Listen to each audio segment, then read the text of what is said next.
નમસ્કાર વહાલા વિદ્યાર્થી મિત્રો, હું શ્રીમાળી તૃપ્તિ ફરી એકવાર તમારું સ્વાગત કરું છું આજના તદ્દન નવા વિડીયોમાં. આજના આ વિડીયોમાં આપણે તમારા ધોરણ 5ની સરસ મજાની પોએમ જે છે વી થેન્ક યુ ગોડ આને સમજવાના છીએ. આપણી પોએમનું નામ જ એટલું સરસ મજાનું છે વી થેન્ક યુ ગોડ, જેનો અર્થ થાય છે અમે તમારો આભાર માનીએ છીએ ભગવાન.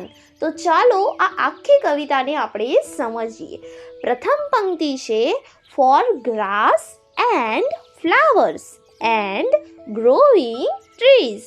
અહીં પહેલી પંક્તિમાં કહી રહ્યા છીએ કે જે આ ઘાસ છે ફોર ગ્રાસ ઘાસ માટે, એન્ડનો અર્થ થાય છે અને ફ્લાવર્સ એટલે ફૂલો માટે, એન્ડ ગ્રોઈંગ ટ્રીઝ એટલે કે ઉગતા ઝાડ માટે. ગ્રોઈંગનો અર્થ થાય છે ઉગતા, બરાબર. અહીં આપણે ભગવાનનો આભાર માની રહ્યા છીએ. શાના માટે? તો ગ્રાસ એટલે ઘાસ માટે, ફ્લાવર્સ એટલે ફૂલો માટે અને ગ્રોઈંગ ટ્રીઝ એટલે કે ઉગતા ઝાડ માટે. પછીની પંક્તિ છે for birds and butterflies and bees. પછી આપણે ભગવાનનો આભાર માની રહ્યા છીએ બર્ડ્સ એટલે કે જે પક્ષીઓ છે એમના માટે, અને બટરફ્લાઈઝ એટલે પતંગિયા એમના માટે, અને બીઝનો અર્થ થાય છે મધમાખી, તો એમના માટે. જે આ પ્રકૃતિની વસ્તુઓ ભગવાને આપણને ભેટ સ્વરૂપે આપી છે એના માટે આપણે ભગવાનનો આભાર માની રહ્યા છીએ.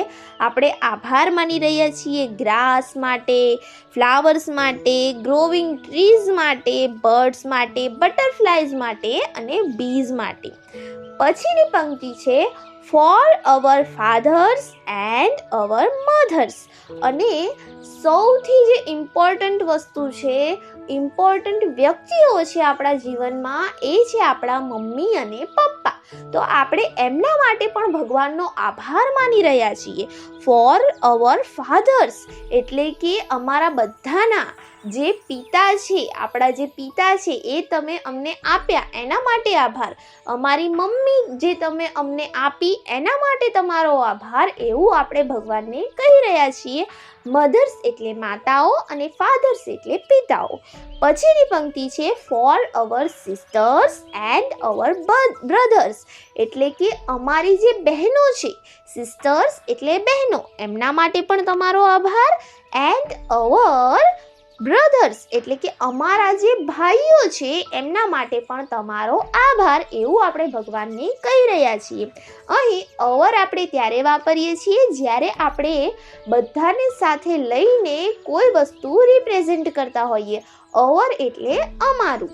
પછીની પંક્તિ છે વી થેન્ક યુ ગોડ, અમે તમારો આભાર માનીએ છીએ ભગવાન. આના પછીની આપણી કવિતાની પંક્તિ છે for home and all the love that's there એટલે કે જે આપણું ઘર છે, ફોર હોમ આપણા ઘર માટે, અને ત્યાં જેટલો પણ પ્રેમ છે એ બધા માટે તમારો આભાર ભગવાન. આપણા ઘરમાં જે વ્યક્તિઓ છે, મમ્મી છે, પપ્પા છે, ભાઈ છે, બહેન છે, એ એકબીજાને ઘણો પ્રેમ કરતા હોય છે, પ્રેમથી રહેતા હોય છે, તો એ બધા માટે આપણે ભગવાનનો આભાર માની રહ્યા છીએ. Four home and all the love theirs there એટલે કે જે મારું ઘર છે અને ત્યાંના બધાનો જે પ્રેમ છે એના માટે પણ આપણે ભગવાનનો આભાર માની રહ્યા છીએ. પછીની પંક્તિ છે ફોર ફૂડ વી ઈટ એટલે કે જે ખાવાનું આપણે ખાઈએ છીએ એના માટે. એન્ડ ક્લોથ્સ વી વેર એટલે કે જે કપડાં આપણે પહેરીએ છીએ એના માટે. ઈટ એટલે ખાવું અને વેર એટલે પહેરવું. તો ફોર ફૂડ વી ઈટ એટલે કે જે ખોરાક અમે ખાઈએ છીએ, વી એટલે અમે, તો જે ખોરાક અમે ખાઈએ છીએ એના માટે આભાર. અને ક્લોથ્સ વી વેર એટલે કે જે કપડાં અમે પહેરીએ છીએ એના માટે આભાર. પછીની પંક્તિ છે for books to read and songs to sing. એટલે કે આપણે જે પુસ્તકો વાંચી શકીએ છીએ, બુક્સ ટુ રીડ, રીડ એટલે વાંચવું, તો જે પુસ્તકો વાંચી શકીએ છીએ, અને એન્ડ સોંગ્સ ટુ સિંગ એટલે જે ગીતો આપણે ગાઈ શકીએ છીએ એના માટે. For playmates and for everything. અહીં મિત્રો જે આ પ્લેમેટ્સ શબ્દ છે એ આપણા માટે ઘણો નવો છે. પ્લેમેટ્સનો અર્થ થાય છે જે તમારા મિત્રો છે કે જેમની સાથે તમે પ્લે કરો છો, રમો છો, એને આપણે પ્લેમેટ્સ કહીએ છીએ. આ એ પ્રકારે જ છે જેવી રીતે આપણે ક્લાસમેટ્સ કહીએ છીએ કે ક્લાસમેટ્સ, તો ક્લાસમાં તમે જે વિદ્યાર્થીઓ સાથે બેસો છો એને તમે ક્લાસમેટ્સ કહો છો. અને પ્લેમેટ્સ એનો અર્થ થાય છે જે વિદ્યાર્થીઓ સાથે તમે રમો છો, જે તમારા મિત્રો છે જેમની સાથે તમે રમો છો એને તમે પ્લેમેટ્સ કહેશો. તો ફોર પ્લેમેટ્સ રમવા માટે જે એમને મિત્રો આપ્યા છે ભગવાને એના માટે. એન્ડ ફોર એવરીથિંગ એટલે કે બધું જ, એવરીથિંગનો અર્થ થાય બધું જ, જે ભગવાને બધું જ આપ્યું છે એના માટે પણ આપણે શું કરીએ છીએ? વી થેન્ક યુ ગોડ. અમે તમારો આભાર માનીએ છીએ. અંતે જે આ બધી જ વસ્તુ ભગવાને આપણને આપી છે એ બધા માટે આપણે આ કવિતામાં એમનો આભાર માનીએ છીએ. આખી કવિતા એક પ્રાર્થના સ્વરૂપે છે.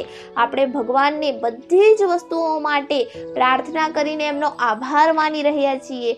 તો અહીં આપણો આ સરસ મજાનો વિડીયો પૂર્ણ થાય છે અને હું પણ તમારો આભાર માનું છું આ વિડીયોને અંત સુધી જોવા માટે. તો જો તમને આ વિડીયો ગમ્યો હોય તો વિડીયોને લાઈક કરજો, તમારા મિત્રો સાથે શેર કરજો, અને જો અમારી ચેનલ ઉપર નવા હોય તો આને સબસ્ક્રાઇબ કરવાનું ના ભૂલતા. Thank you friends. Keep watching, keep learning.